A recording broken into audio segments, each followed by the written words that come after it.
안녕하세요. 신기반기 건설안전기사입니다. 2024년 필답형 1회차 문제풀이 시작하겠습니다. 먼저 첫 번째 내용입니다. 다음에서 설명하는 양중기 종류를 쓰시오라고 했습니다. 양중기 종류를 쓰라고 했고 문제는 또 세부적으로 두 가지를 묻고 있네요. 첫 번째 내용이 훅 또는 그 밖의 달기구 등을 사용하여 화물을 관상 및 횡행 또는 관상 동작만 하는 양중기 뭐냐라고 묻습니다. 여기서 관상 동작이라는 것은 물건을 들어 올리는 행위를 말하는 거고요. 여기에 해당되는 양중기 종류 뭐가 있죠? 맞습니다. 정답은 바로 호이스트입니다. 그래서 호이스트 기재해 주시면 되겠습니다. 호이스트. 다음 두 번째 내용은 달기발판 또는 운반구, 승강장치, 그 밖의 장치 및 이들에 부속된 기계 부품에 의하여 구성되고 와이어로프 또는 달기강선에 의해 달기발판 또는 운반구가 전용 승강장치를 이용하여 오르내리는 설비는 무엇이냐? 양중기 종류 중에 이런 거 뭐가 있죠? 그렇죠. 곤돌라 있습니다. 곤돌라 기재해 주시고요.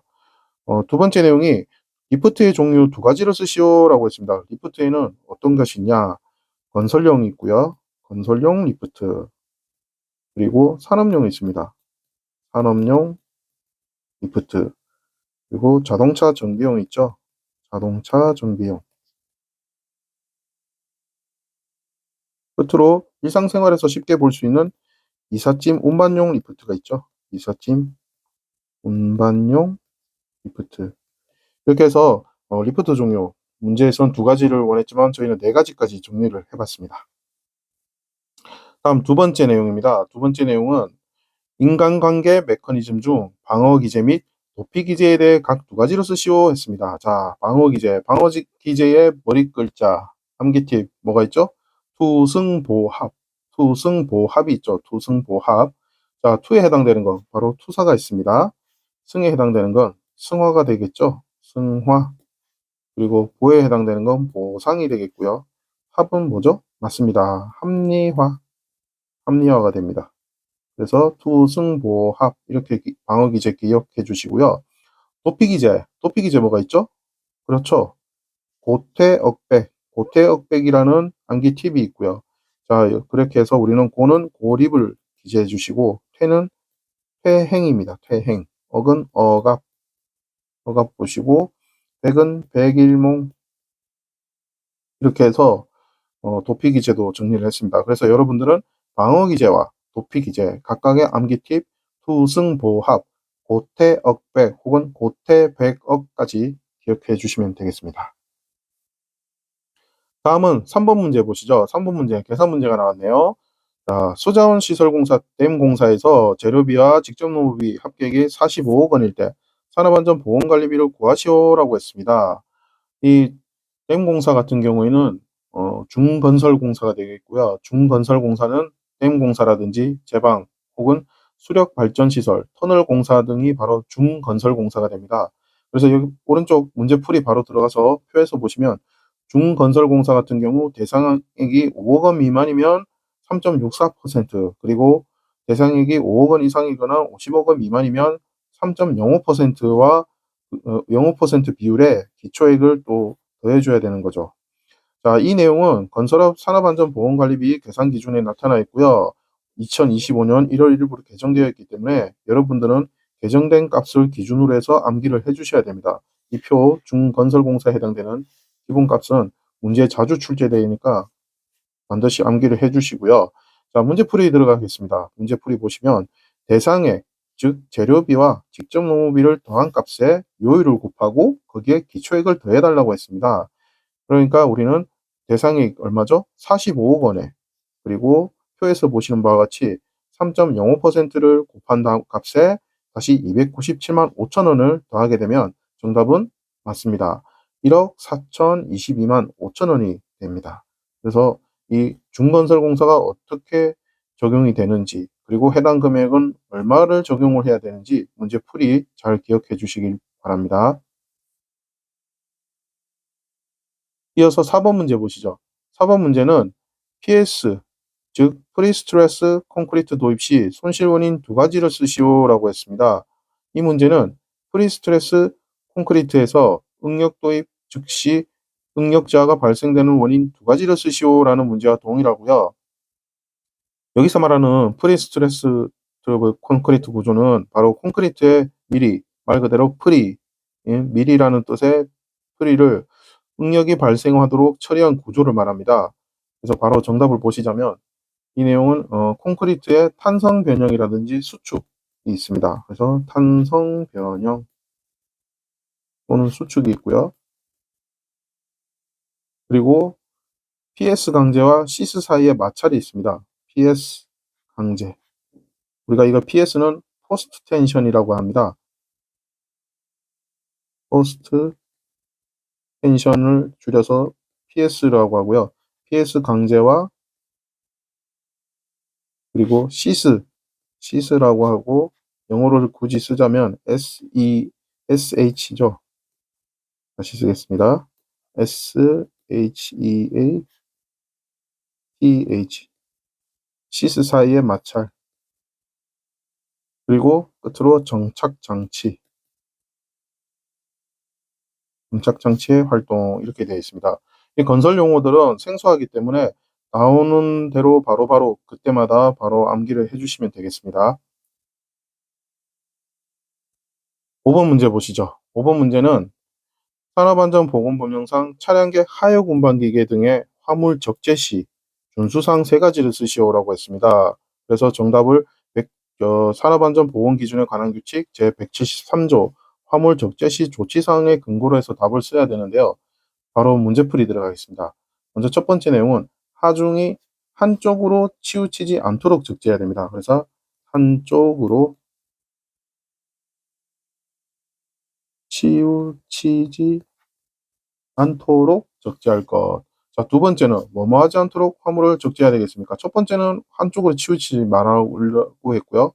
한쪽으로 치우치면 안 되겠죠. 두 번째는 운전자의 시야를 가리지 않도록 운전자의 시야를 가리지 않도록 화물을 적재하라고 했습니다. 자, 그리고 세 번째는 구내 운반차 또는 화물 자동차의 경우 땡땡땡 또는 땡땡에 의한 위험을 방지하기 위하여 즉 화물의 붕괴 무너지는 거 말하는 거죠. 화물의 붕괴 또는 낙하 물건이 떨어지는 걸 말하는 겁니다. 낙하에 의한 위험을 방지하기 위하여 어떻게 해야 될까요? 그렇죠. 화물을 단단히 고정을 해야 되겠죠. 그래서 그렇게 하기 위해서 화물에 로프를 걸어야 됩니다. 로프를 거는 등의 필요한 조치를 할 것. 이렇게 해서 화물 적재 시 사업자 준수사항 다시 3가지 한번 정리해 보겠습니다. 첫 번째 내용이 뭐였죠? 하중이 한쪽으로 치우치지 않도록 적재할 것. 두 번째는요. 운전자의 시야를 가리지 않도록 화물을 적재할 것. 세 번째는요. 구내 운반차 또는 화물 자동차의 경우 화물의 붕괴 또는 낙하에 의한 위험을 방지하기 위하여 화물에 로프를 거는 등의 필요한 조치를 할 것. 이렇게 3가지 정리했습니다. 이어서 6번 문제 보시겠습니다. 6번 문제는 가설통로 나왔습니다. 가설통로에 설치하는 경우 사업자 준수사항 3가지를 쓰시오라고 했습니다. 자, 첫 번째 내용은 견고한 구조로 해야 되겠죠. 견고한 구조로 할 것. 두 번째는요. 경사는 어떻게 해야 되죠? 30도 이하, 30도 이하로 할 것. 그리고 경사가 15도를 초과하는 경우에는 미끄러지지 않도록 해야 됩니다. 그리고 네 번째는 추락할 위험이 있는 장소에는 무엇을 설치해야 될까요? 맞습니다. 안전난간을 설치해야 되겠죠. 안전난간 설치해 주시고 그리고 수직경에 가설된 통로에 어떤 경우에는 길이가 15m 이상인 경우에는 몇 미터마다 10m마다 10m 이내마다 계단참을 설치할 것. 계단참을 설치해 주시고요. 끝으로 건설공사에 사용하는 높이 8m 이상인 비계다리에는 7m 이내마다 뭘 설치한다? 계단참을 설치해야 됩니다. 계단참이라는 건 계단을 올라가다 보면은 이렇게 중간에 넓은 공간이 있죠. 이렇게 사각으로 돼서 넓게 한 템포 쉬어갈 수 있는, 잠깐 쉬어갈 수 있는 공간. 그게 바로 계단참이 되겠고요.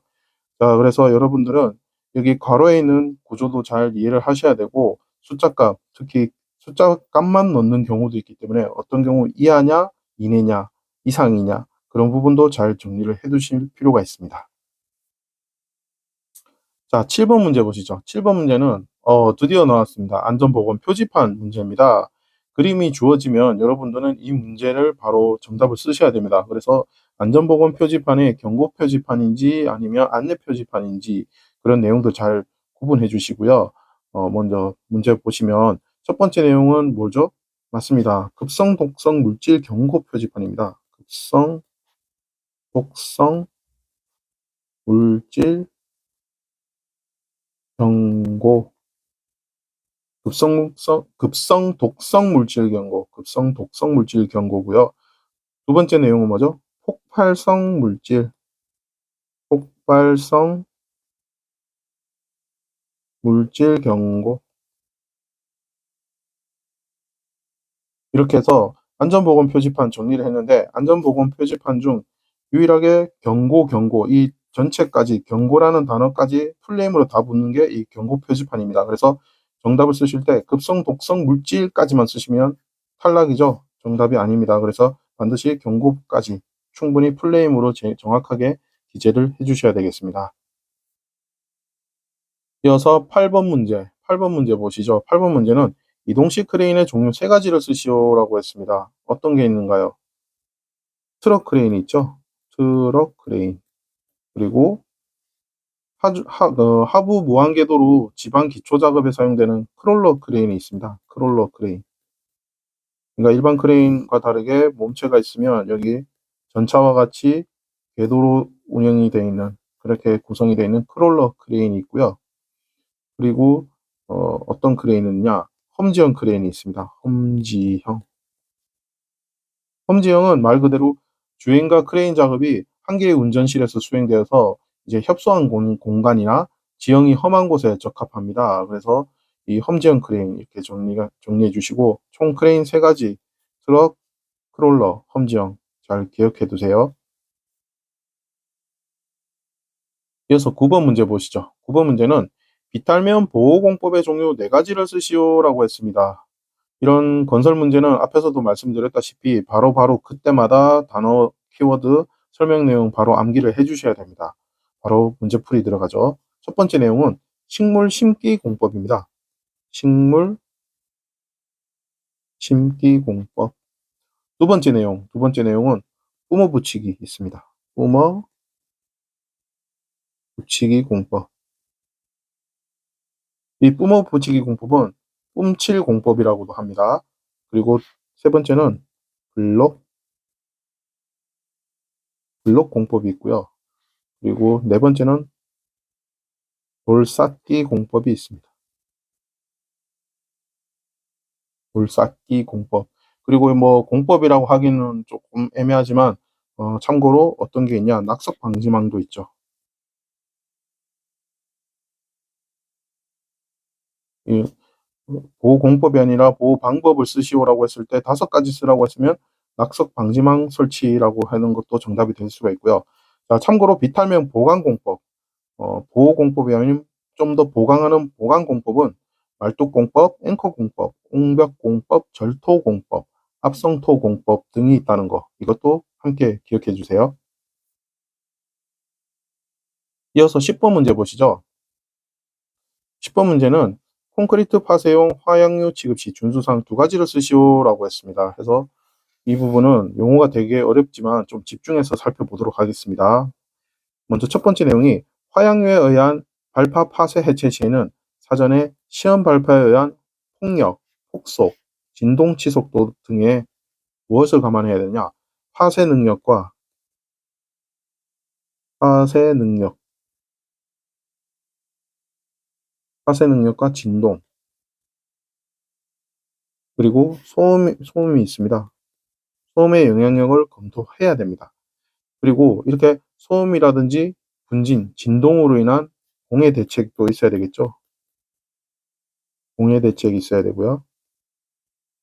그리고 파편에 대한 예방 대책도 있어야 됩니다. 예방 대책.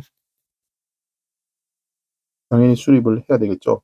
그리고 화약류 취급에 대해서는 총포라든지 도검, 화약류 단속법이 있습니다. 그래서 우리는 이거를 합쳐서 총포, 도검, 화약류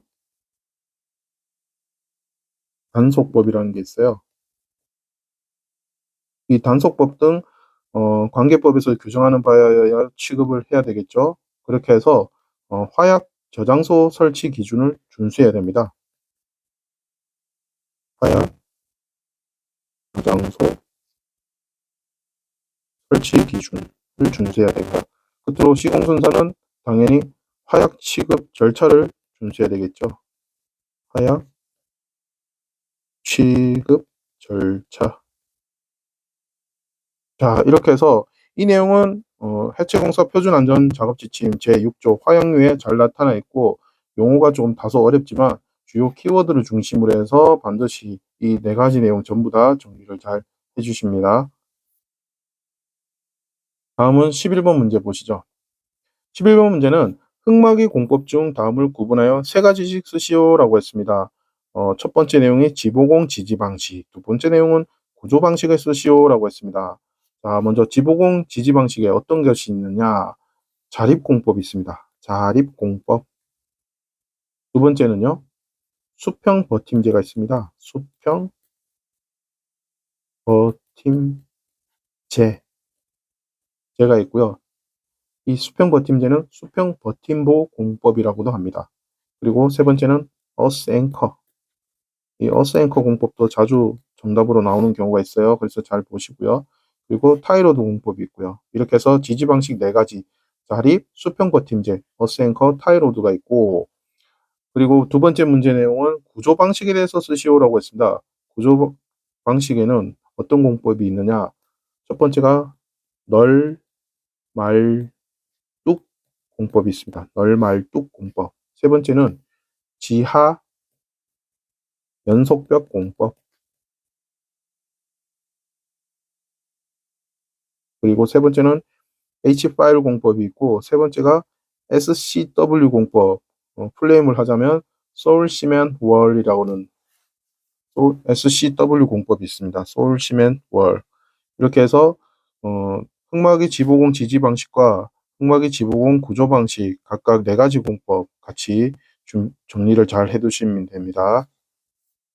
자, 이어서 12번 문제 보시죠. 12번 문제는 안전보건 진단을 받아 안전보건 개선 계획을 수립하도록 명할 수 있는 사업장 종류 3가지만 쓰시오라고 했습니다. 자, 이 문제 상당히 중요한 문제고 전체 4가지 내용을 우리는 한번 같이 기술해 보도록 하겠습니다. 자, 첫 번째 내용이 산업재해율이 같은 업종, 즉 동종업종이죠. 같은 업종의 평균 산업재해율의 2배 이상인 사업장이고요. 두 번째 내용은 사업주가 필요한 안전조치 또는 보건조치. 안전이 나왔으니까 자연스럽게 보건 따라 나와야 되겠죠. 보건조치를 이행하지 아니하여 중대재해가 발생한 사업장. 중대재해가 발생한 사업장이고요. 세 번째 어떤 사업장일까요? 맞습니다. 직업성 질병자. 이 직업성 질병자가 어떻게? 연간 몇 명이죠? 2명 이상입니다. 2명 이상 발생한 사업장이고요. 상시 근로자 1000명 이상인 경우에는 3명까지, 그 3명 이상부터 해당되는 사업장이 되겠습니다. 그리고 네 번째는 작업 환경이 불량하든지 화재, 폭발 또는 누출 사고 등으로 어떤 사업장? 주변까지 피해가 확산된 사업장입니다. 우리 사업장 주변에까지 피해를 준 사업장. 이런 사업장이 바로 안전보건 개선 계획을 수립하도록 명할 수 있는 그런 사업장이고요. 해당 내용은 산업안전보건법 시행령 제49조 안전보건 진단을 받아 안전보건 개선 계획을 수립할 대상에 잘 명시되어 있습니다. 이어서 13번 문제 보시죠. 13번 문제는 가설시설물의 구조적 특성 세 가지만 쓰시오라고 했습니다. 가설시설물은 말 그대로 임시 가설할 때 그 가설시설물이죠. 그래서 연결재가 어떤 구조죠? 맞습니다. 적은 구조죠. 연결재가 적고 그렇기 때문에 당연히 불안한 구조로 되어 있습니다. 불안한 구조로 되기가 쉽고요. 그리고 부재결합이 어떨까요? 간단하거나 불완전하죠. 그래서 간단하나 불완전할 수 있다. 그리고 조립의 형태가 어떨까요? 맞습니다. 정밀도가 낮습니다. 정밀도가 낮으며 단면에 대한 결함이 있을 수 있습니다. 결함이 있을 수 있다. 그래서 우리는 이 가설시설물이 이런 취약한 특성이 있기 때문에 그 구조에 맞춰서 좀 더 보강을 할 필요가 있습니다. 그래서 정리를 하자면 가설시설물은 연결재가 적은 불안한 구조로 되기가 쉽고 부재결합이 간단하나 불완전할 수가 있고 조립의 정밀도가 낮으며 단면에 결함이 있을 수 있다. 이런 특성 잘 파악해 두세요. 이어서 14번 문제 보시죠. 14번 문제는 누전에 의한 감전 위험 방지를 위해 감전 방지용 누전 차단기를 설치해야 하는 전기기계 기구 두 가지를 쓰시오라고 했습니다. 자, 이 내용은 산업안전보건기준에 관한 규칙 제304조 누전 차단기에 의한 감전 방지 부분에 잘 나타나 있고요. 문제풀이 바로 들어가겠습니다. 자, 첫 번째는 임시 배선에 전로가 설치되는 장소입니다. 그래서 임시 배선의 전로가 설치되는 장소에서 사용하는 이동형 또는 휴대용 전기기계 기구고요. 자, 두 번째 대입니다. 대로 시작되는 내용 뭘까요? 대지 전압이 150V를 초과하는 경우 대지 전압이 150V입니다. 150V를 어떤 경우? 초과하는 이동형 또는 휴대용 전기기계 기구고요. 자, 철은 뭔가? 철은 철판이랑 철골위 등 철골입니다. 철골위 등 도전성, 전기를 전달하는 능력이죠. 도전성이 높은 장소에서 사용하는 이동형 또는 휴대용 전기기계 기구입니다. 끝으로 물은 물 등 도전성이 높은 액체가 있는 어떤 장소냐? 액체가 있거나 습한 내용이죠. 그래서 습윤한 장소입니다. 습윤 장소에서 사용하는 저압용, 이번에는 저압용입니다. 저압용 기계기구고 이 저압용 기계기구에는 1500V 이하나 1500V 이하 직류 전압이나 1000V 이하 교류 전압을 말하고요. 이 암기 팁을 드리자면 붉은색으로 표기한 임대철물 기억하시고 임대철까지는 전부 다 이동형 또는 휴대용 전기 기계기구가 뒤에 문장으로 오게 되고 마지막 끝에 물로 시작하는 이 내용에서는 저압용 전기기계 기구가 정답으로 기재돼야 된다는 점, 이 점 잘 참고하시면 되겠습니다. 그래서 마지막 문제 정답 임대철물 암기 팁 드리면서 오늘 24년 필답형 1회차 문제풀이 여기까지 진행하겠습니다. 예, 수고하셨습니다. 안녕하세요. 신기반기 건설안전기사입니다. 2024년 필답형 2회차 문제 시작하겠습니다. 먼저 1번 문제입니다. 전기안전점검 결과 건설공사의 물리적, 기능적 결함을 발견한 경우 보수 보강 등의 필요한 방법을 제시하는 행위를 쓰시오라고 했습니다.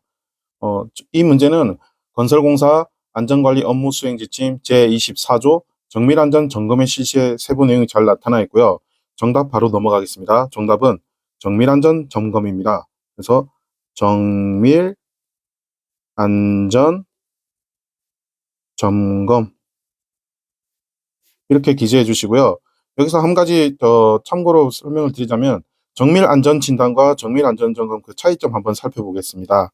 밑에 하단에 보시면요. 정밀안전진단의 경우에는 시설물의 물리적, 기능적 결함을 확인을 하고 무엇보다 안전성 평가를 검토하는 부분이 정밀안전점검과 조금 차이점이 있고요. 특히 여기 정밀안전점검은 건설공사에서 주로 사용을 많이 하고 보수 보강 등에 필요한 방법을 제시하는 행위를 강조한다는 데서 정밀안전진단과 큰 차이점이 있습니다. 그래서 정밀안전진단은 안정성 평가가 반드시 수반이 된다는 부분 참고를 하시면 좋겠습니다. 정밀안전점검과 정밀안전진단 두 차이점 명확하게 정리해 주세요. 계속해서 2번 문제 살펴보시겠습니다. 2번 문제는 중대재해가 발생한 사실을 알게 될 경우 관할 지방노동관서에 적절한 방법으로 보고해야 된다. 보고 내용 두 가지를 쓰시오라고 했습니다. 어떤 내용을 보고해야 되는지 한번 보시죠. 먼저 첫 번째 내용은 발로 시작되는 내용이네요. 발은 바로 사건에 대한 개요를 말을 하는 거겠죠. 그래서 발생개요. 그래서 발생개요 적어주시고요. 발생개요. 그리고 피해 상황도 같이 보고를 해야 되겠죠. 그래서 피해는 피해 상황 적어주시고 피해 상황을 보고한 다음에 이러한 내용들을 어떻게 조치를 취했는지에 대한 부분이 필요합니다. 그래서 조에는 조치가 들어가고 향후에는 어떻게 이 결과를 전망하는지에 대한 전망 부분이 같이 들어갑니다. 그래서 우리는 이 부분에 대해서 머리 글자로 해서 암기 팁을 드리자면 발피조전으로 암기 팁 기억해 주시고요. 우스갯소리로 흔히들 피발 조졌다 해서 피발조전으로 외우시는 분들도 있습니다. 참고하시고요. 여기서 중대재해라는 부분 한 번 더 강조를 하고 가겠습니다. 그래서 중대재해 범위 어디까지 있는지 한번 보시죠. 먼저 첫 번째가 사망자가 한 명 이상 발생한 재해, 사망자 한 명 발생한 재해고요. 한 명 이상 발생한 재해. 두 번째는 3개월 이상 요양이 필요한 부상자가 동시에 2명 이상 발생한 재해, 2명 이상 부상자 동시에 발생한 재해고요. 끝으로 부상자 또는 직업성 질병자가 동시에 10명 이상 발생한 재해를 우리는 중대재해 범위라고 합니다. 그래서 이 중대재해 범위까지 같이 정리해 주시고 중대재해 범위 관련해서도 암기 팁 하나 드리자면 4일 요의 동십 사망 1명 그리고 요양인원 2명 그리고 동시에 10명이라고 해서 4일 요의 동십 이렇게 해서 암기 팁까지 같이 기억해 주시면 좋겠습니다. 계속해서 3번 보시겠습니다. 3번 문제는 산업재해 분석 방법 중 통계적 분석 두 가지를 쓰시오라고 했습니다. 자, 통계적 분석 두 가지 방법 뭔가 내용 보시죠. 먼저 첫 번째 내용은 사고의 유형, 기인물 등 항목값을 큰 순서대로 정리하는 것. 큰 순서대로 정리하는 것은 바로 우리가 파레토도라고 합니다. 그래서 파레토도 이렇게 기재해 주시고요. 두 번째 내용 보시죠. 두 번째는 특성과 재해 요인을 어골상으로 세분화했다라고 하는데 여기서 어골상이라는 것은 물고기뼈 모양으로 문제를 기술하면서 나열했다는 것을 말합니다. 그래서 어골상 기억해 주시고 특성과 재해 요인을 어골상으로 세분한 것 바로 특성 요인도입니다. 그래서 특성 요인도 정답 기재해 주시고요. 세 번째는 두 개 이상의 문제 관계를 분석하여 사용하였다는 거죠. 어떤 문제 A가 있고 B가 있을 때 이 두 문제의 관계를 분석해서 사용한 내용 바로 크로스 분석입니다. 정답은 크로스 분석. 그리고 마지막 네 번째는 재해 발생 건수의 대략적인 추이를 파악한다는 거죠. 어떤 변화에 대한 그래프를 표기를 한다든지 흐름에 대해서 변화를 파악하는 내용. 이래서 재해 발생 흐름을 파악하는 거 바로 관리도입니다. 그래서 정답은 관리도 이렇게 기재해 주시고요. 여러분들은 정답만 외울 것이 아니라 세부 내용적으로 이제 통계적 분석에 대한 정의가 어떻게 내려지는지까지 함께 기술해 주실 필요가 있습니다. 그래서 이거 잘 정리해 주시고요. 계속해서 4번 문제 보시겠습니다. 4번 문제는 콘크리트 타설 시 거푸집 동발에 의한 위험을 방지하기 위한 조치상 세 가지를 쓰시오라고 했습니다. 자, 문제가 되게 답안이 긴데 이거 빨리 스피디하게 읽어보도록 하겠습니다. 먼저 첫 번째 내용입니다. 콘크리트를 타설하는 경우에는 편심이 발생하지 않도록 골고루 분산해야 됩니다. 그래서 첫 번째 괄호에는 편심이 발생하지 않도록 골고루 분산한다. 골고루 분산하여 타설할 것. 그리고 당일 작업을 할 때는 어떻게 해야 될까요? 그렇죠.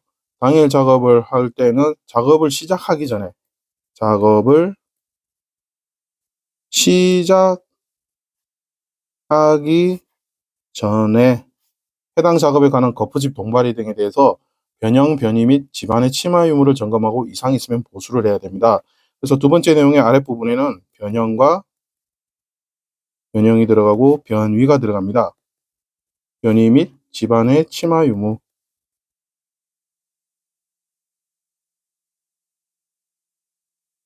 여기서 변이라는 단어 생소하신데 이 변이라는 것은 위치의 변형입니다. 그래서 시작점과 다른 위치에 있을 경우에 이게 위치가 바뀐 것을 변이라고 보시면 되고요. 변형은 모양이 바뀐 걸 말 그대로 모양이 바뀐 거고요. 그래서 이렇게 해서 변형, 변이 및 집안의 침하 유무를 점검하고 이상이 있으면 보수할 것. 이게 두 번째고요. 세 번째는 콘크리트 타설 작업 시 땡땡땡의 위험이 발생할 우려가 있으면 충분한 땡땡땡을 할 것. 정답은 거푸집의 붕괴가 있을 경우에 거푸집의 붕괴 위험이 발생할 우려가 있으면 충분한 어떻게 해야 될까요? 그렇죠. 보강 조치를 해야 됩니다. 보강 조치를 취해야 되고요.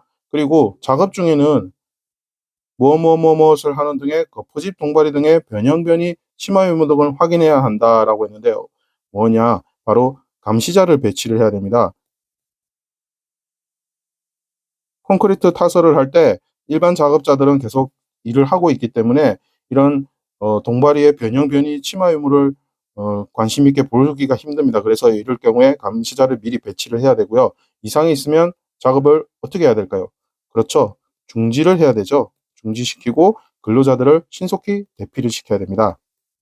대피를 시켜야 되고요. 그리고 끝으로 마지막 다섯 번째, 설계 도서상에 어떤 것을 준수해서 거푸집 동바리를 해체해야 되느냐? 바로 콘크리트 양생기간입니다. 콘크리트 양생기간. 이렇게 해서 우리가 총 5가지 정리를 해봤고요. 이 암기 팁을 드리자면 빨간색으로 표시한 콘당, 콘작설 이렇게 암기 팁 기억해 주시면 좋겠습니다. 그래서 여러분들은 빈칸에 있는 키워드를 중심으로 해서 문장 전체를 다 학습을 할 수 있도록 꼼꼼하게 준비 부탁드리겠습니다. 계속해서 5번 보시겠습니다.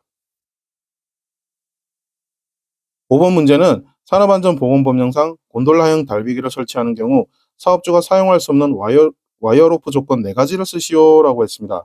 이 문제는 산업안전보건기준에 관한 규칙 제63조 달비기의 구제에도 나오고요. 그리고 23년 1회차에도 나온 아주 산업안전기사라든지 건설안전기사에 자주 나오는 단골 문제죠.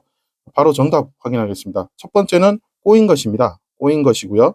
그리고 두 번째는 지름의 감소가 공칭 지름의 7%를 초과하는 것. 그래서 괄호에는 공칭 지름의 7% 기재를 해주시고요. 자, 세 번째는 와이어 로프의 한 꼬임에서 땡땡땡의 수가 땡땡땡 이상인 거. 바로 정답은 끊어진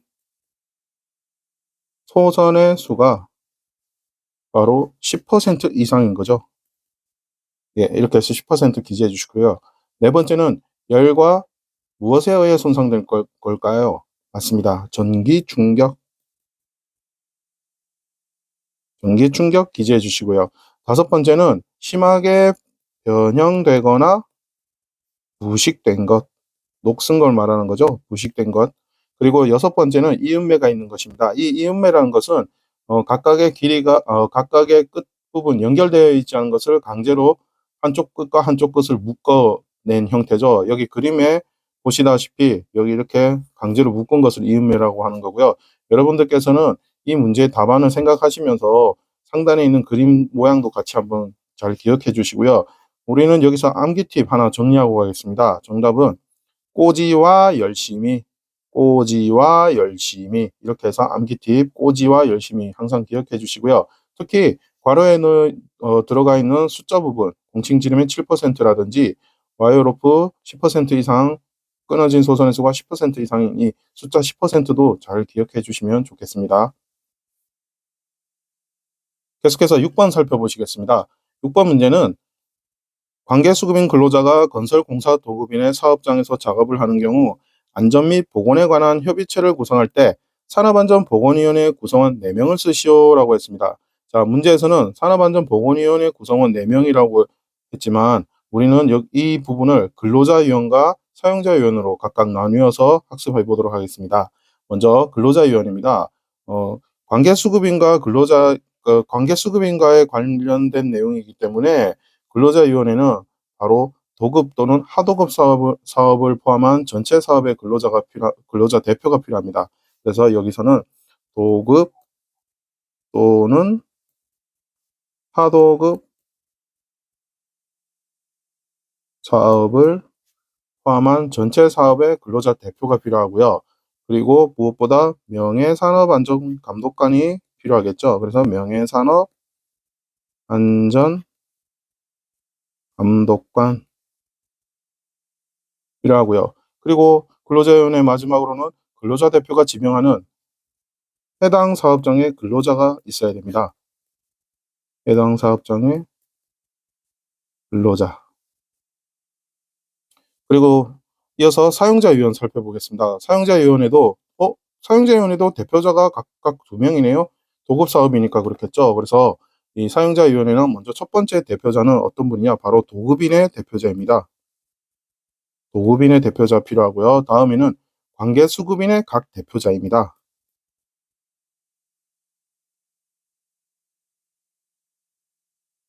그리고 끝으로는 안전관리자가 필요하고요.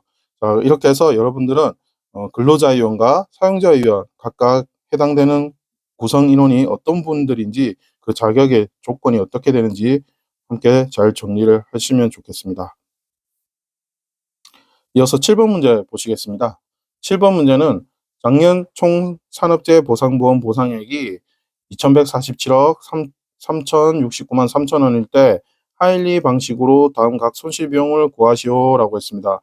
그래서 구해야 될 내용은 직접 손실비용, 간접 손실비용, 총 손실비용까지 이렇게 3가지를 문제에서 묻고 있고요.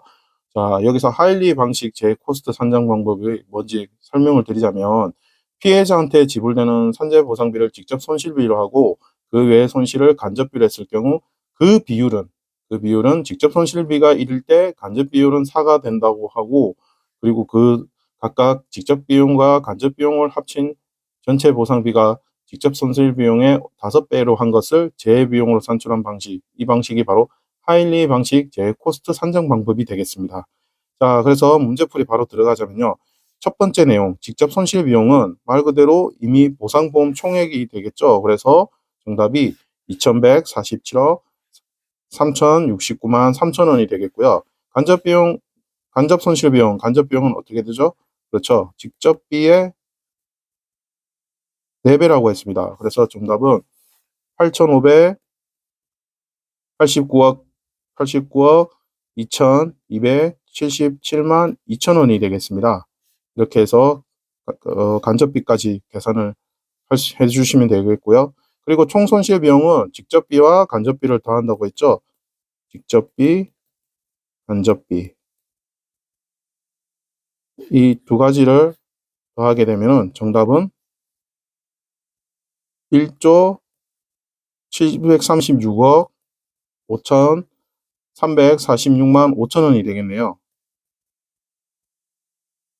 이렇게 해서 하일리 방식을 통한 우리가 재코스트 산정 비용 풀이도 이렇게 정리해 주시면 되겠습니다.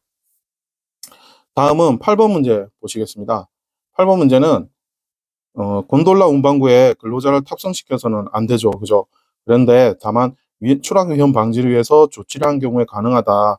이러한 사업주가 조치상 예외적으로 곤돌라에 탑승할 수 있게끔 조치를 취한 상황이 어떤 건지 2가지로 쓰시오라고 했습니다. 해당 문제는 산업안전보건기준에 관한 규칙 제86조 탑승에 대한 제5항에 잘 나타나 있습니다. 문제 바로 풀이 들어가죠. 첫 번째 내용은 운반구가 어떻게 하지 않도록 필요한 조치를 해야 될까요? 맞습니다. 정답은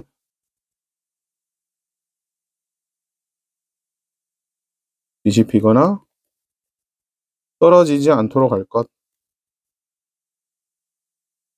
자, 2번째 내용은 무엇을 설치하고 해야 될까요?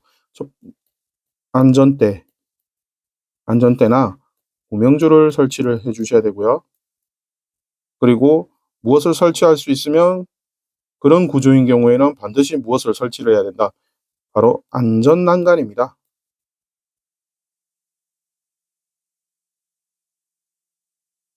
그래서 우리는 곤돌라 같은 경우에 운반구가 뒤집히거나 떨어지지 않도록 필요한 조치를 해야 되고요.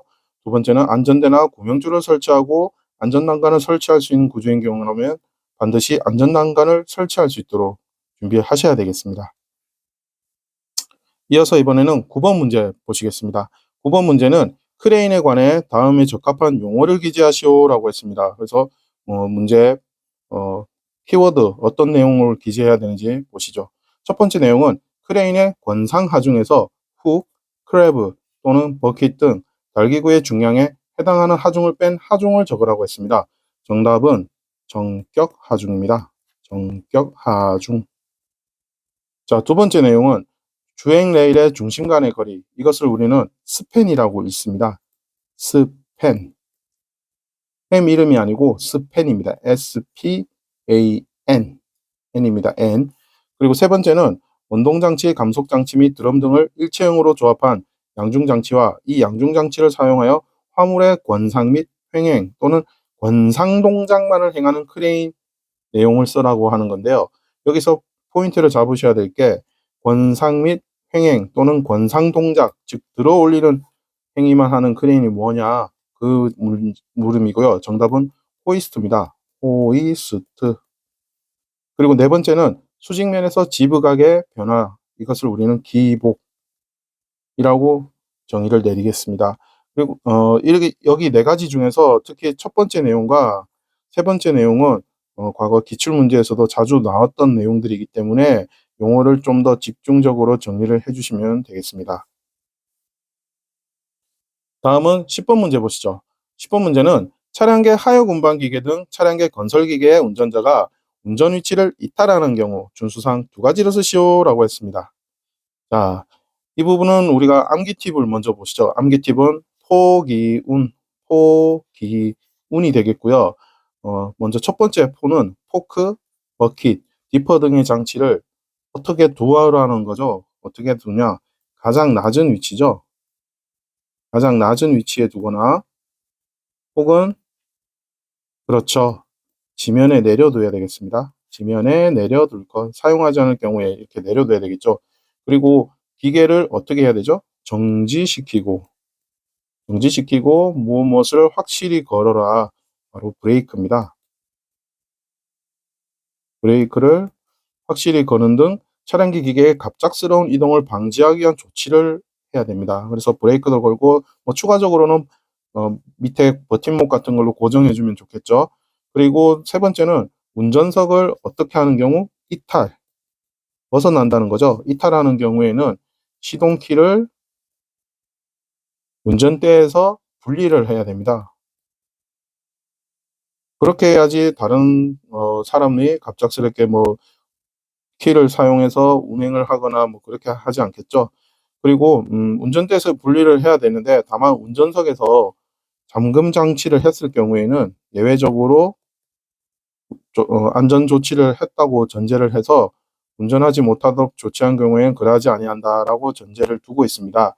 그래서 여러분들은 이 포기는 외워주시고 원래 이제 법령상으로는 원동기 기계라고 기재가 되어 있는데 원동기라는 키워드가 어려운 경우에 기계를 정지시키고라고라도 대체해서라도 좀 공부를 꼼꼼하게 준비해 주세요. 이어서 11번 보겠습니다. 11번 문제는 사다리식 통로 등을 설치하는 경우 사업자 준수사항을 쓰시오. 단 고정식 사다리의 경우 제외한다라고 했는데 이 문제는 문제 출제 자체에 오류가 있기 때문에 설명 넘어가도록 하겠습니다. 이어서 12번 보시겠습니다. 12번 문제는 철골공사 표준안전작업지침상 철골공사 중 추락 방지를 위해 갖추어야 할 설비 5가지를 쓰시오라고 했습니다. 다시 말해서 추락 방지를 위해 갖춰야 할 설비 5가지 쓰라는 건데요. 첫 번째는 난간입니다. 난간. 난간이 있고 울타리도 되겠죠. 울타리 되고요. 그리고 두 번째 안은 바로 안전대입니다. 안전대. 세 번째는 수평 통로고요. 네 번째는 비계나 달비계가 있죠.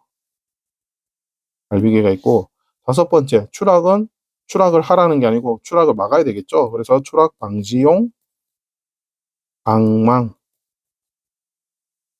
방망 이렇게 보시면 되고요. 여섯 번째 구는 구명줄입니다. 구명줄. 그래서 우리는 암기 팁을 난한 수비추구, 난한 수비추구 이렇게 해서 난한 수비축으로 암기 해주시면 좋겠습니다. 난한 수비추구, 난간 울타리, 안전대, 수평통로, 비계, 달비계, 추락 방지용 방망, 구명줄 이렇게 정리하겠습니다. 이어서 13번 보시죠. 13번 문제는 산업안전보건법령상 사업주가 철거공사 작업을 중지해야 하는 기상 조건에 대해 다음 빈칸을 채우시오라고 했습니다. 이 문제는 산업안전보건기준에 관한 규칙 제383조 작업의 제한에 명시되어 있고요. 자주 나오는 단골 문제고, 그리고 필기 문제에서도 자주 봤던 문제죠. 그래서 쉽게 답 맞추셔야 되는 거고, 바로 정답 보시겠습니다. 먼저 첫 번째는 풍속이 얼마 이상인 경우일까요? 그렇죠. 초당 10m 이상인 경우죠. 그래서 초당 10m라고 기재를 해주시거나 아니면 10m per second 이렇게 표시를 해주셔도 되겠습니다. 그리고 강우량 같은 경우는 맞습니다. 시간당 1mm죠. 그래서 시간당 1mm 이상 이렇게 하셔도 되고, 혹은 또 이렇게 1mm per hour 이렇게 표시해도 되고요. 참고로 강설량 같은 경우에는 시간당 1cm입니다. 1cm 그렇게 해주시고, 표시는 역시 1cm per hour 이상으로. 그래서 풍속을 제외한 강우량과 강설량은 시간당이라는 거, 풍속은 초당이라는 거, 전부 다 이상이라는 것까지, 그리고 단위도 잘 기억해 주시면 좋겠습니다.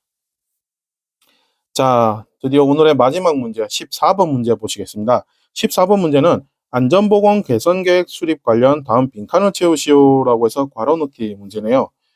문장 읽어보겠습니다. 사업주는 안전보건 개선 계획을 수립할 때에는 땡땡땡땡의 심의를 거쳐야 하며 땡땡땡땡이 설치되어 있지 아니한 사업장의 경우에는 땡땡땡땡의 의견을 들어야 한다. 바로 문제풀이를 하자면 사업주는 안전보건 개선 계획을 수립할 때에는 산업안전보건위원회입니다.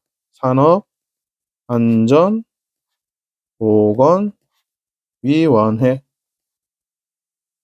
산업안전보건위원회의 심의를 거쳐야 하며, 역시 산업안전보건위원회의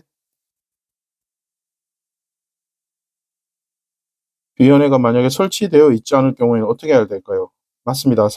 그런 사업장인 경우에는 당연히 근로자 대표죠. 근로자 대표 의견을 충분히 드려야 되겠죠. 그래서 이렇게 산업안전보건위원회와 근로자 대표 이 키워드를 중심으로 해서 안전보건 개선계획 수립할 때는 이분들의 의견을 잘 존중해서 잘 풀어야 된다는 거 명시하시고요. 해당 내용은 산업안전보건기준에 관한 규칙 제49조 안전보건 개선계획의 수립 시행명령에 잘 나타나 있으니까 관계 법령 다시 한번 확인 부탁드립니다. 이렇게 해서 오늘 신기반기 건설안전기사와 2024년 필답형 2회차 문제풀이 해봤습니다. 다음 이 시간에 또 계속 찾아뵙겠습니다. 수고하셨습니다. 안녕하세요. 신기반기 건설안전기사입니다. 2024년 필답형 3회차 문제풀이 시작하겠습니다. 먼저 1번 문제입니다. 1번 문제는 산업안전보건법령상 건설업에서의 안전보건관리규정 작성 시 다음의 기준을 작성하시오 해서 두 가지를 묻고 있는데요. 먼저 첫 번째 내용은 건설업에서 안전보건관리규정을 작성해야 할 상시 근로자 수 기준은 몇 명인가 라는 질문입니다. 아래 표를 보시면 먼저 사업의 종류에 따른 내용과 규모에 따라 나뉘어지는 인원수를 살펴볼 수 있는데요. 먼저 300명 이상에 해당되는 사업이 여러 가지가 있죠. 대표적인 게 농업, 업, 소프트웨어 개발 및 공급업이 있고요. 여러 가지 사업들이 있는데 이 사업들을 제외한 나머지 사업들이 바로 상시 근로자 100명에 해당되는 사업입니다. 그래서 우리 건설업 같은 경우에는 여기 상시 근로자 100명 이상을 사용하는 사업에 해당돼서 정답은 100명 기재해 주시고요. 두 번째 내용은 사업주는 안전보건 관리 규정이 변경해야 할 사유가 발생할 경우 며칠 이내 변경해야 하는가입니다. 정답은 그렇죠. 30일 이내입니다. 그래서 30일 이내 이렇게 정리하시면 되겠습니다. 다음 두 번째 문제 보시죠. 두 번째 문제는 건설업에서 다음에 설명을 해당 공법 명칭을 쓰시오라고 했습니다. 이 공법 명칭 같은 경우에는 처음 준비하시는 분들도 난감하실 수 있는데 그때그때 내용을 보시고 바로바로 암기를 하실 필요가 있습니다. 자, 첫 번째 내용은 흑마기벽 등의 배면을 원통형으로 굴착한 후 인장재와 그라우트를 주입시켜 형성한 앵커체에 긴장력을 주어 흑마기벽을 지지하는 공법을 묻습니다. 문제에 정답이 있는데 정답의 내용은 바로 어스 앵커 공법입니다. 그래서 어스 앵커 공법 이렇게 기재해 주시고요. 다음 두 번째 내용입니다. 지하의 굴착과 병행하여 지상의 지붕, 도 등의 구조물을 축조하며 지하 연속벽을 흑마기 벽으로 굴착하는 공법은 무엇입니까? 라고 했습니다. 여기서 포인트는 지하의 굴착과 지상에 관련된 굴착을 진행하는 것을 동시에 진행하는 내용을 얘기하는데요. 정답은 바로 탑다운 공법입니다. 탑다운 공법. 영어로 쓰셔도 되고 한글로 쓰셔도 되고요. 이렇게 정리해 주시면 되겠습니다. 다음 계속해서 3번 문제 보시죠. 3번 내용은 산업재해 예방을 위한 이행사항 두 가지네요. 관계수급인 근로자가 도급인 사업장에서 작업 시 산업재해 예방을 위한 이행사항 두 가지를 쓰시오라고 했습니다. 정답은 두 가지를 요구하고 있지만 우리는 이 내용을 좀 더 세밀하게 살펴볼 건데요. 관련 내용은 산업안전보건법 제64조 도급에 따른 산업재해 예방 조치에 잘 나타나 있습니다. 세부 내용 보시죠. 먼저 첫 번째 내용입니다. 도급인과 수급인을 구성원으로 하는 땡땡 및 땡땡에 관한 협의체 구성 및 운영이라고 했습니다. 해당 내용은 그렇죠. 기본적인 내용이죠. 안전 및 보건에 관한 협의체를 구성 및 운영을 해야 된다는 거고 작업장은 뭘까요? 맞습니다. 작업장에 대해서는 순회 점검입니다. 순회 점검 써주시고 그리고 세 번째 내용은 관계수급인이 근로자에게 하는 안전보건 교육을 위한 땡땡땡 제공 등 지원이 필요하다라고 했습니다. 바로 교육을 하기 위해서는 장소랑 자료가 필요하죠. 그래서 정답은 장소 및 자료 이렇게 기재해 주시고요. 다음 네 번째는 관계수급인이 근로자에게 하는 무엇을 실시 확인해야 되느냐? 바로 안전보건 교육입니다. 자료만 줘서는 안 되겠죠. 실제 교육을 했는지 그거에 대한 관리도 해야 됩니다. 그래서 안전보건 교육 기재하시고요. 끝으로 다섯 번째 내용은 땡땡땡 등 고용노동부령으로 정하는 시설의 설치 등을 위하여 땡땡땡 제공 또는 도급인이 설치한 땡땡땡의 협조입니다. 예, 그렇죠. 정답은 위생시설이 들어가고 그리고 필요한 장소 제공 그리고 위생시설 이용에 대한 협조입니다. 그래서 위생시설 그리고 밑에는 필요한 장소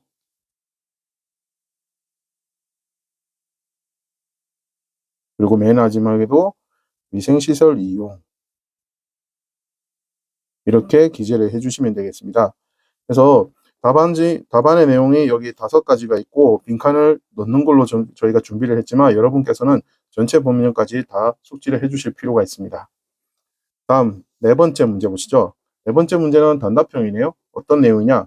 수직, 수평, 가세제 등의 부재를 공장에서 제작하고 현장에서 조립하여 사용하는 비계의 명칭을 쓰시오라고 했습니다. 비계의 종류에 여러 가지가 있죠.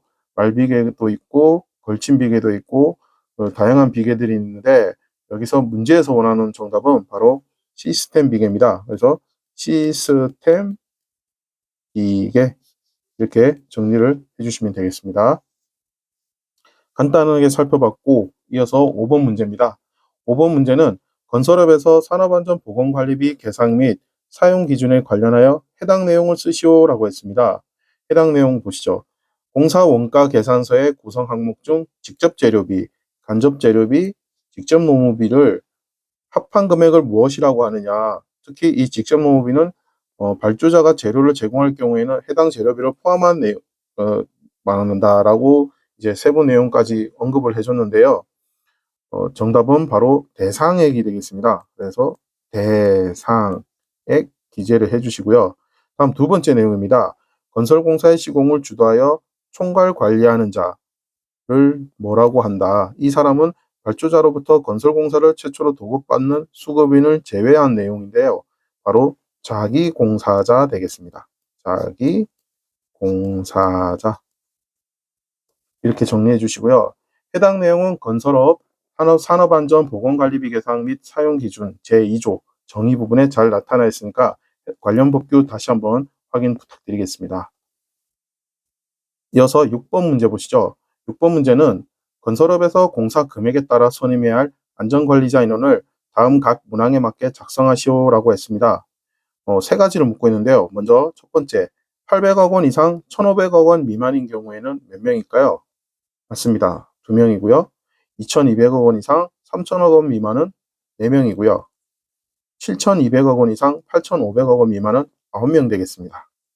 그리고 이 세 가지 외에도 밑에 아래 참고 표시에 또 나와 있듯이 3,000억 원 이상 3,900억 원 미만이나 8,500원 이상 10,000명 미만인 경우에도 각각 해당되는 안전관리자 인원수를 다시 한번 확인을 추가로 해서 점검 부탁드리겠습니다. 이어서 7번 살펴보시겠습니다. 7번 문제는 산업안전보건법령상 공기압축기를 가동할 때 작업 시작 전 사업주가 관리감독자로 하여금 점검하도록 해야 할 사항을 두 가지를 쓰시오. 단, 그 밖에 연결 부위 이상 유무는 제외한다라고 문제를 묻고 있습니다. 공기압축기에 대한 작업 점검 시작 전 점검 사항인데 여기서는 이제 공기압축기를 물었지만 보통 건설안전기사에서는 여러 가지 기계 장치에 대한 작업 시작 전 점검 사항에 대해서 문의를 많이 하고 있습니다. 반드시 그 부분 검토를 해주시고요. 정답 바로 넘어가 보겠습니다. 정답 넘어가기 전에 저희는 여기서 먼저 암기 팁 간단하게 설명드릴 건데요. 암기 팁은 바로 하단에 있죠. 윤회 앞 공들어. 그래서 윤회야 공들어. 이것을 머리 글자만 따서 윤회 앞 공드언으로 외워주시고요. 먼저 첫 번째 윤에 해당되는 내용입니다. 윤은 공기압축기니까 어떤 원료 상태를 봐야 될 거고요. 정답은 윤활유의 상태가 되겠습니다. 기계 장치이기 때문에 윤활유의 상태가 어떻는지 확인하셔야 될 것 같고요. 그리고 압축기 회전부에 어떤 부분이 필요할까요? 그렇죠. 덮개라든지 또는 울을 확인해 주셔야 됩니다. 울은 울타리 방호망 할 때 그 울을 말하는 거고요. 압입니다. 압의 무슨 기능이냐? 그렇죠. 압력 방출 장치의 기능입니다. 압력 방출 장치의 기능 보시고요. 그 다음에 공기압축기니까 당연히 공기 저장의 압력 용기 외관 상태도 잘 봐야 되겠죠. 압력 용기가 외관이 파손이 되었거나 그러면 사용하는데 큰 문제가 되겠죠. 그래서 외관 상태를 확인해 주시고요. 그 다음에 드입니다. 드 같은 경우에는 드레인 밸브입니다. 드레인 밸브의 조작 및 배수를 보시면 되고요. 이 상태 지우시고, 그리고 언 같은 경우는 언로드 밸브의 기능을 확인해 주셔야 됩니다. 그래서 언로드 밸브 기능, 이렇게 해서 저희는 말씀드린 것처럼 붉은색으로 표시한 머리 글자 암기법 윤회압 공드원 이렇게 정리를 해주시면 되겠습니다. 다음은 8번 문제입니다. 8번 문제는 강관비계 설치 시 조립 간격에 대하여 빈칸을 채워주세요 라고 했습니다. 해당 내용은 산업안전보건법 시행규칙 제59조 강관비계 조립 시 준수사항에 잘 나타나 있고요. 강관비계 종류에는 단관비계와 틀비계 이렇게 두 가지가 있습니다. 그리고 여기서 말하는 틀비계는 높이 5m 미만은 제외를 하고요. 단관비계, 자 먼저 수직 방향에서는 어떻게 될까요? 단관비계는 수직 방향이든 수평 방향이든 조립 간격은 5m씩 동일하게 외워주시면 되겠습니다. 그래서 숫자 5가 들어가고요. 틀비계 같은 경우에는 수직 방향이 6m이고요. 수평 방향으로는 조립 간격이 그렇죠. 8m 되겠습니다. 그래서 정답은 8m, 8 적어주시면 되겠습니다. 아래 두 번째 내용은 인장제와 압축제를 설치한 경우 인장재와 압축재의 간격 기준은 몇 미터입니까? 라고 했습니다. 정답은 맞습니다. 1m. 이렇게 정리해 주시면 되겠습니다. 다음은 9번 문제 살펴보시죠. 9번 문제는 드디어 계산 문제가 나왔습니다. 건설안전기사나 산업안전기사 같은 경우에 계산 문제가 한 문제 내지는 두 문제가 규칙적으로 나오고 있고요. 이번 문제는 강도율을 계산하는 내용이네요. 자, 조건 보겠습니다. 1일 8시간이고요. 근로자는 200명입니다. 연간 근로일수 300일이고요. 연간 재해 건수는 5건인데 그 5건이 어떻게 되어 있느냐. 사망이 1명, 14급이 2명, 30일이 1명, 일주일이 1명으로 되어 있네요. 자, 이렇게 했을 때 강도율은 어떻게 구하느냐? 먼저 공식이 나와 있죠. 총 근로 손실일수를 총 근로시간 수로 나눈 숫자에 1000을 곱하게 되어 있습니다. 우리가 같이 문제를 풀이를 해보자면, 자, 보시죠. 먼저 사망에 따른 근로 손실일수가 어떻게 되어 있느냐? 여기 오른편에 보시면 표가 보이실 겁니다. 이 표를 사망부터 해서 1급에서 3급까지는 7,500일이고 그리고 14급 같은 경우에는 50일로 되어 있습니다.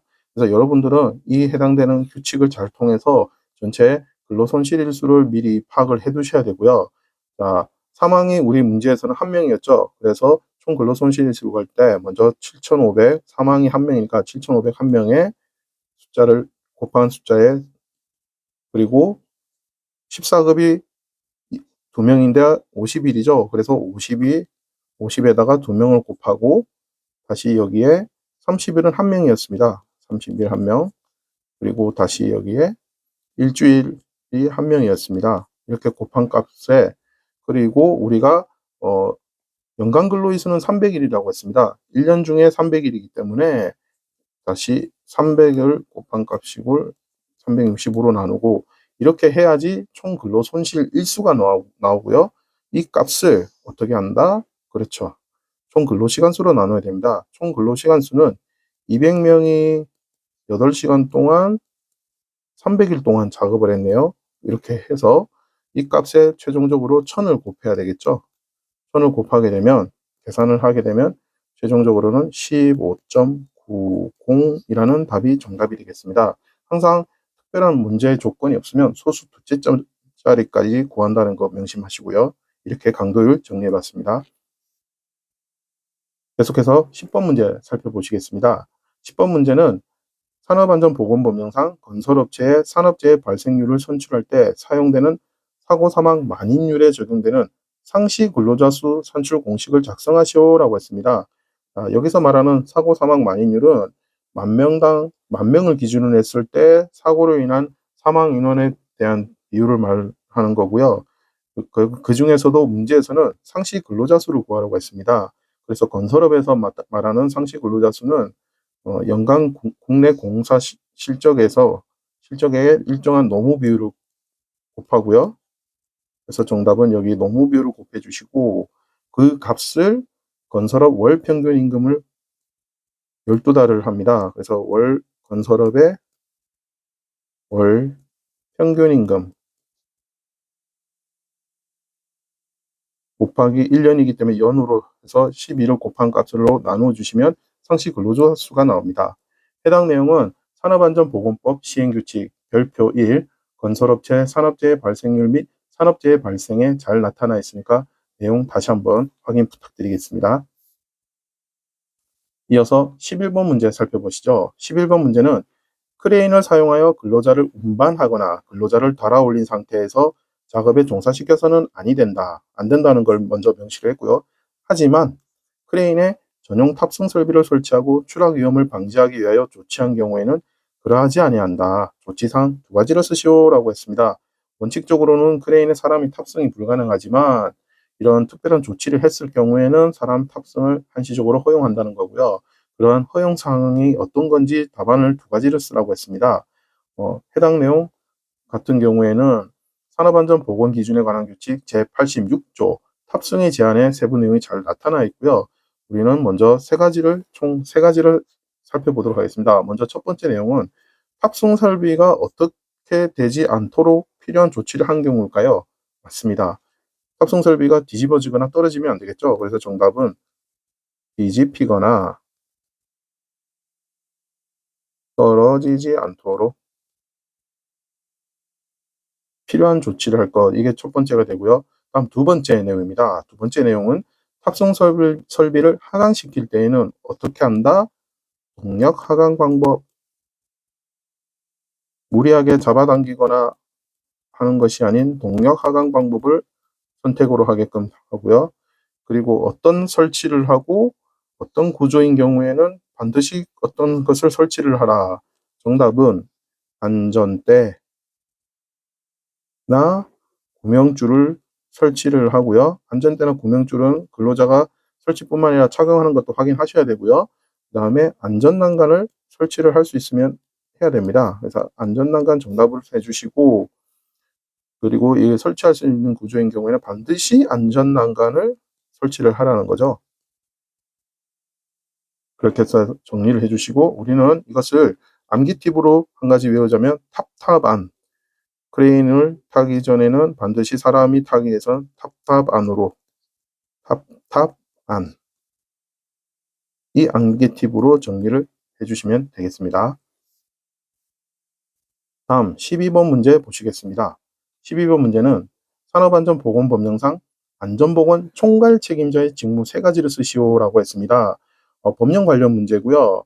여러 가지 법령 내용이 있는데 뭐 안전관리자도 있고 여러 가지 내용이 있지만 문제에서는 대표적으로 안전보건 총괄 책임자라는 더 범주, 책임이 많은 사람에 대한 내용을 묻고 있습니다.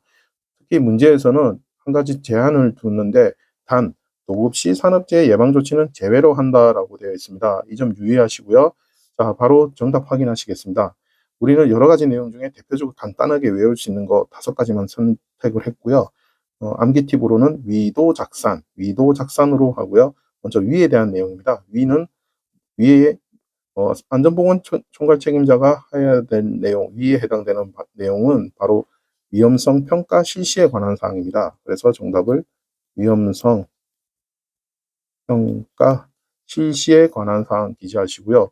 도 같은 경우에는 도급시 산업재해 예방 조치입니다. 하지만 문제에서는 도급시 산업재해 예방 조치는 제외로 한다고 했기 때문에 이 내용은 반드시 암기는 해주시되 이번에 여기에서는 정답으로 간주될 수가 없고요. 다음 세 번째로 바로 넘어가겠습니다. 세 번째 같은 경우 안전보건 총괄 책임자가 자구로 해당되는 거 뭘까요? 맞습니다. 작업의 중지까지 써주시면 되고, 다만 여기서 작업의 중지라는 건 시도 때도 없이 안전보건 총괄 책임자가 바로 작업 중지를 하면 안 되겠죠. 특별한 조건이 돼야 될 거고, 그 해당되는 내용이 바로 뒷부분에 있네요. 산재 발생 위험이 있거나 중대재해 발생이 있을 경우, 이럴 경우에만 작업이 중지가 돼야 됩니다. 그래서 여러분들은 이 뒷부분에 있는 괄호 내용도 가급적이면 암기를 해주시는 게 좋습니다. 다음 네 번째 내용은 산업안전보건관리비의 관계수급인 간의 사용에 관한 협의 조정을 하는 역할이 됩니다.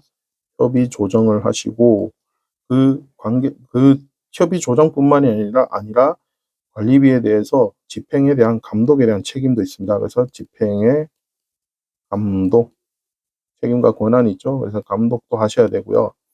그리고 끝으로 기계 등에 대해서 사용 여부에 대한 확인을 하셔야 되는데 어떤 기계냐? 당연히 안전 인증 대상 기계겠죠. 그래서 안전 인증 대상 먼저 기재를 해주시고요. 그 다음 뒤에는 어떤 기계가 있죠? 맞습니다. 안전 인증 외에 반대로 자율 안전 확인 대상이죠. 자율 안전 확인 대상 기계에 대한 부분도 반드시 사용 여부를 확인하셔야 됩니다.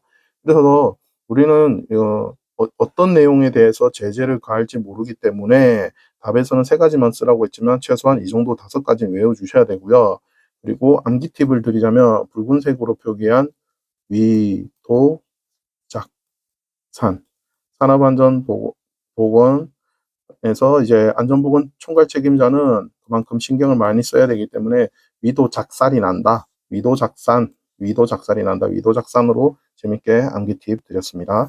예, 계속해서 13번 문제 보시겠습니다. 13번 문제는 산업안전보건법령상 건설업 기초안전보건 교육에 대한 다음의 각 물음에 답하시오라고 했습니다. 첫 번째 문제는 교육시간별 교육 내용 3가지를 작성하시오라고 했습니다. 건설업 기초안전 교육 내용 첫 번째 내용은 건설공사의 어떤 내용이냐? 종료와 시공 절차입니다. 건설공사의 종료 및 시공 절차. 여기서 건설공사는 건축 토목에 대한 내용입니다. 그리고 두 번째는 산업재해 유형별 위험 요인과 그에 관련된 안전보건 조치 교육을 해야 됩니다. 산업재해 유형별 위험 요인, 및 안전보건 조치 교육을 해주셔야 되고요. 세 번째는 안전보건관리체제 현황 및 산업안전보건 관련 내용 중 근로자의 권리와 의무에 대해서도 교육을 해주셔야 됩니다. 근로자의 권리와 의무.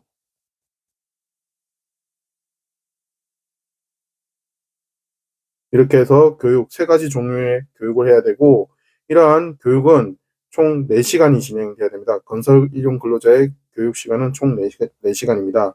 자, 4시간 어떻게 되는지 다시 한번 보시죠. 첫 번째, 건설공사의 종류와 시공 절차에 대해서 1시간 교육을 하고요.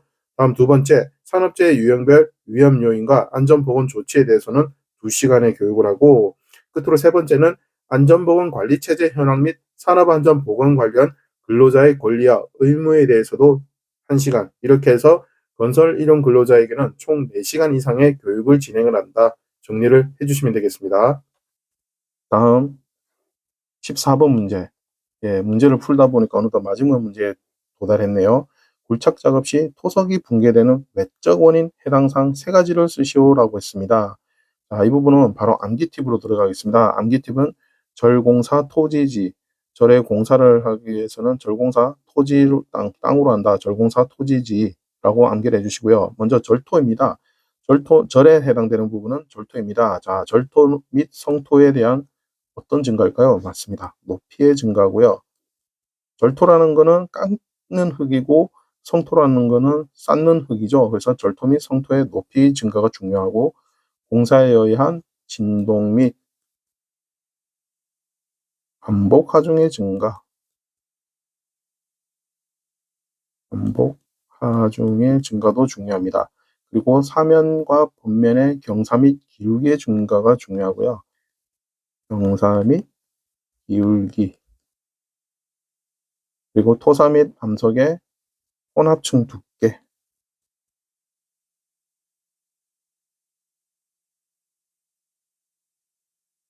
그리고 지표수 및 지하수의 침투에 의한 토사 중량의 증가도 중요합니다. 그래서 토사 중량의 증가. 6번째는 지진, 차량, 구조물의 하중작용. 이 6가지가 바로 굴착 작업 시 토석이 붕괴되는 외적 요인에 해당됩니다. 그래서 정답은 3가지를 요구하고 있으나 앞에서 지금까지 살펴본 문제들처럼 특정 답안을 제한을 둘 수도 있기 때문에 어떤 게 될지 모르니까 우리는 이 6가지를 다 정리를 해주시고요. 자, 그러면 내적 원인이 있으니 당연히 내적 원인도 있을 거란 말이죠. 그래서 내적 원인도 간단히 살펴보겠습니다. 내적 원인에는 토석의 강도를 저하하거나 성토 사면의 토질 구성 및 분포도 참고를 해야 되고요. 절토 사면의 토질이라든지 암질도 참고해야 됩니다. 그래서 내적 원인은 암기 팁을 어떻게 외우느냐? 토성절, 토성절로 암기하시면 되겠습니다. 이렇게 해서 외적 원인에 해당되는 암기 팁은 절공사, 토지지, 그리고 외적 원인은 토성절까지 살펴봤습니다. 같이 정리를 해주시고요. 자, 이렇게 해서 신기반기 건설안전기사와 2024년 필탑형 3회차 14문제를 같이 풀어봤습니다. 다음 이 시간에도 계속해서 학습하도록 하겠습니다. 감사합니다.